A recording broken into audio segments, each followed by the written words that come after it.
Okay, welcome back.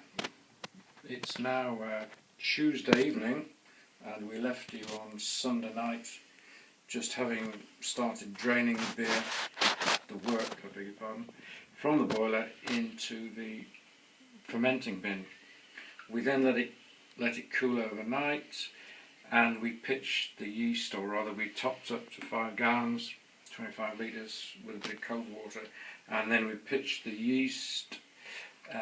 In the morning we'd made sure that the temperature was about 20 degrees, blood heat's too hot, 15's too cold, and we just pitched the yeast by scattering it on the surface of the beer.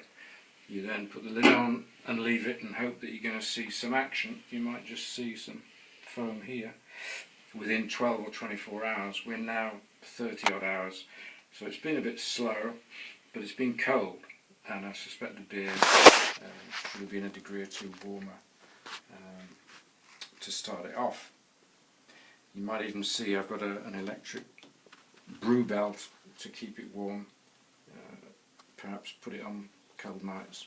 So the next job is to skim the yeast, and we do that by obviously taking the lid off, and there we have a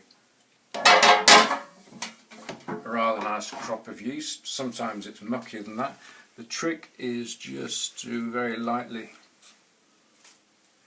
get it off.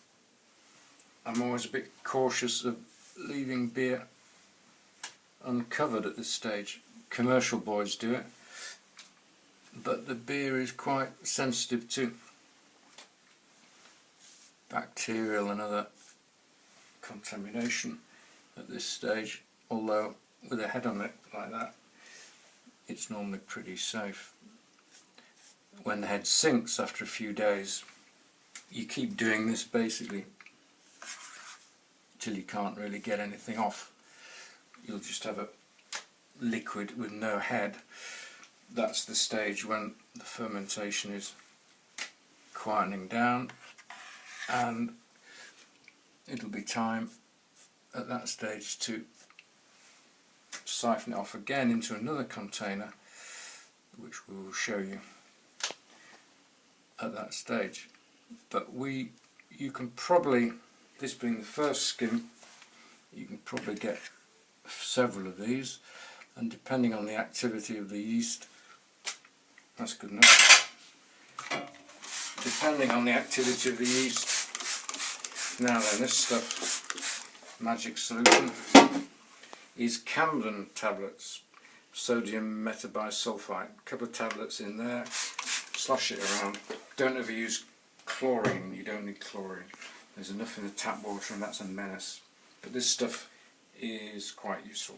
So, we'll have another look at it in a few hours when it'll probably need another skim. However, if I'm in bed it's going to have to wait till the morning. So, that's the end of that one. Thank you and goodbye.